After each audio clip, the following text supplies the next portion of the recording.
Jarrad, what was it like to be back in the hot seat? Yeah, I was excited for it. Said to the boys before the game that it's been a while since I've had the butterflies run through the stomach. Took me back to the old playing days, actually. But I was excited. Once again, it was about the opportunity to be able to lead a great bunch of players and the club. So yeah, I was excited and really enjoyed the opportunity. I know the other day when you were asked about, is this something you'd like to do long term at the Eagles, and sort of said it wasn't up to you, but did it add a bit of fuel to the fire, I suppose, about wanting to do something like this? Not really. As I said, it was a great opportunity that was presented to me. I love the game, and it was just another way to keep continuing on my journey and my experiences as a coach. And when you get back in that head roll seat, look, it's once again the butterflies start flowing and you get into game mode. But the support of the club and the support of the playing group, and what have been obviously difficult circumstances, changing over coach, but the way that I've had support of the club and the players, as I said, has been second to none. And to be able to obviously lead this club is fantastic. How did you view the performance? It seemed like they really fought to the end. They did, yeah. We're playing against a side that I think lost one in about 8. Last year's grand finals, so we knew we were up for a challenge. But yeah, the resilience that they showed, to keep fighting. I think they got about 3 or 4 out. We were able to sort of keep coming back. We just couldn't get close enough to really put the pressure on. But we felt there was parts of the game that were going, well, a lot of the parts of the game that were going really well that we went into to target.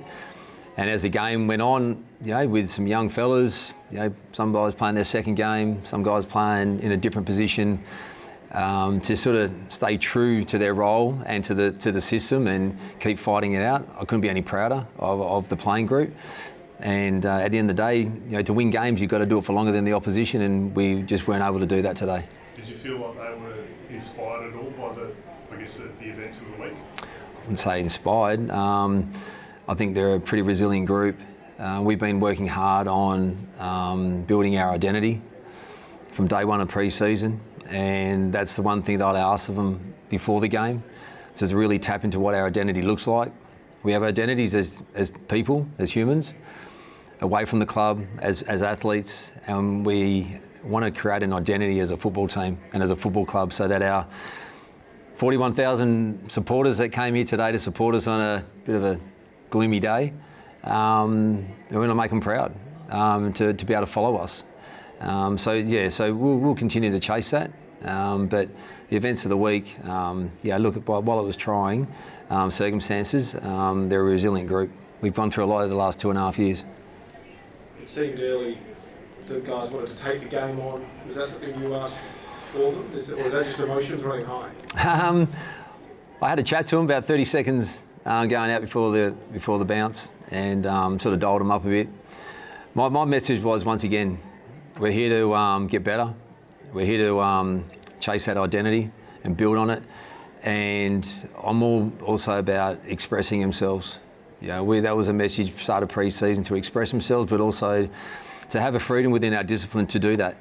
And whatever that looked like for each individual, we wanted them to bring that out. And they were a bit helter-skelter initially, but I was excited by it. We're getting the ball forward, we're winning contests. The only probably thing that probably was standing out for us at the time, we just didn't get the ball deep enough at times, and they were able to sort of bounce back at us, and a good side, they make you pay. But we didn't go away from what we wanted to do. We wanted to be strong, and we wanted to honour the contest, and the game's a brutal game, and I thought they did that for larger periods than what we probably have shown, but we didn't do it for long enough. Those clearance numbers for the first 3 quarters, I'm guessing that the red lights flashing there. What was going on there, and what changed so dramatically for that last game? Yeah, centre bounce was the main one. I think we were -10.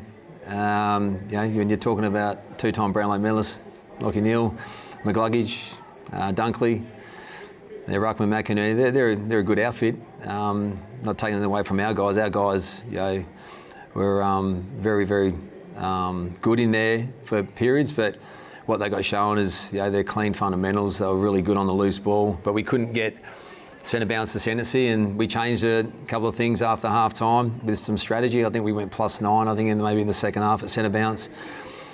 So we knew that centre bounce could be an opportunity for us to get some field position. That didn't happen in the first half, but we felt like we got that in the second half. And I think they're ranked in the top 4 for between the arc stoppages for metres gain and all the KPIs that all coaches look at. So we knew that our work was cut out for us, but there's other elements of the game that we thought we were good at. So that's where we're able to sort of stay in the game. But yeah, stoppage was a concern for a period there. And how's Duggan and what did you make of the tackle? To be honest, and you probably think I'm just saying this, I was coming up the lift. I didn't see it. I come up and they said Duggan's just been tackled and he's gone into get checked out. So didn't see it. He seems okay at the moment, but I'll leave that to the medical staff. But I actually didn't see the tackle. Yeah, and it's his second concussion of the year, so does that add kind of like an extra layer? Once again, leave it to the medical staff. They're in good hands, so I'm sure they'll make the right decisions and go through all the protocols they need to go through. Just one more. Oscar Allen today, he spent a tiny bit in defence, and then obviously we saw what he did in the last quarter. Can you take us through your thinking? Yeah, well, it's probably more of a, the start of the game, it was probably maybe 4 or 5 minutes left in the quarter. We felt like we were in the game, and we didn't, I think the first and second quarters, we leaked a couple of goals late. And so really it's just more about, okay, how can we sort of stem a bit of momentum? And the guys were in the game. It was just more, how can we sort of not let the score get any larger than what it was? I think there was only a few goals in it. Unfortunately, we were probably about 5 or 10 seconds off because he watched the ball go over his head. But the next one he impacted. So it had merit. It's something that we worked on over the last couple of weeks. And it's more about building trust in the players to be able to execute that. And by building trust, it's about when we train it in a positive way, that we're here to mitigate some momentum that's in our favour, not to hold and to hang on. So we felt that it was a good opportunity for us to rest momentum, which was already in our favour at that time. Tried a few things at selection and today around the Magnus. What did you like? What did I like? Liked a lot. But yeah, Ryan Marrick on the wing, first time, playing a full game out there on the wing, up against some 2 good wingers, Berry, Ashcroft, Fletcher, the list goes on there. So I thought he held his own. Zane True, as much as he was aligned to Lockie Neal for large portions, but second game of AFL football this year. He's had his ups and downs with injuries and concussions, and for him to just go to work on what his one wood is, and that's his craft, his clean hands, and I think we saw that today. But when you're playing on a 2-time Brownlow medalist, it's about learning on the spot, and that's the exploration part that we find ourselves in as well. So like those two, Luke Edwards again on the wing, got some ball early. I'm sorry, I can go through all our young fellas. But what I've been proud of in, I said, the 3 or 4 days is the leadership of our leaders. Not only supportive to me, but how they've led the playing group and how they led today. Yesterday, I saw you at the Waffle as well yesterday too, and had a good win down there. John Cully played a really good game, and Jack Darling responded to being dropped with a couple of goals and a fairly decent effort. You must be happy with that? Yeah, super. I couldn't be any prouder of the Waffle boys. You talk about resilience. I think they got jumped 5 goals first quarter, got themselves back in it, then West Perth came again, and then they came back again and got the win. And to have the support of the blokes, the players that could get there, that played today, just shows the unity of this playing group and this club. For those players to have good games and for Jack to go back and play, as disappointing as it was for him, it's a testament to his character. He's a player that's had a strong standing, or has a strong standing in this football club, and the way he handles them was fantastic. Jarrad, you speak about the leadership and the unity. Can you talk us through a little bit about Jarrad McGovern's decision to make his way back, any way he could, basically, to be part of the squad today? Oh, that's just a sign of it, to drive back. I don't know how many days he did, in about 3 days, but with broken ribs and his lung issue because he couldn't fly, just says a lot about the man. And I think if you talk about through this week, those sort of acts, that's just Jeremy McGovern. But for him to do that must inspire the young players, because it shows them how much it means to him and the club. He wanted to get back for Simo, thinking if Simo was going to coach. But more importantly, it just shows his leadership to want to be here for the players and what have been some trying times over the last 3 or 4 days.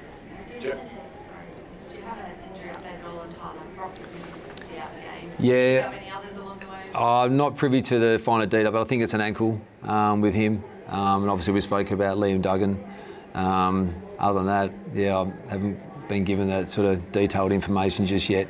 All right, but I dare say we've got 23 sore boys in there. They played a pretty combative game and really played the right way.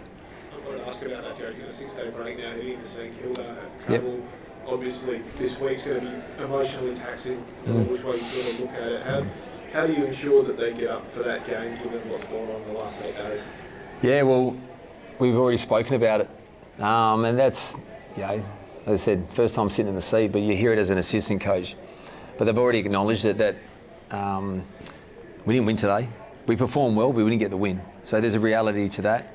So we're going to make sure that we recover well. We understand that it was a good performance, but our identity was there. We're positive all about it, but we've got to make sure we back it up now. And then we've got to do that by, once again, how we recover, how we present on the training track. Yeah, we'll monitor what we do, but our biggest challenge is to make sure we back up that performance.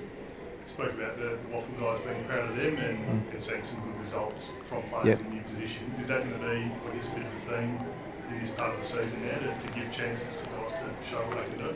Like all weeks, we'll give opportunities to players if they perform. Yes, we are in a next 6 weeks exploration period where guys are, we want to see what they can bring, but we're not here to hand out games. So as much as there's got to be a balance. So we've been doing it all year. We're really positive and encouraging to the players, and they're pretty clear on what they need to get done. But yeah, when you win a waffle game, there's going to be some good performances. And we've already spoken about a couple of players that medically need to get checked out. But once again, a selection will reward players for form, but also we're not going to hand out games. And I think that just builds a strong foundation when it comes to selection.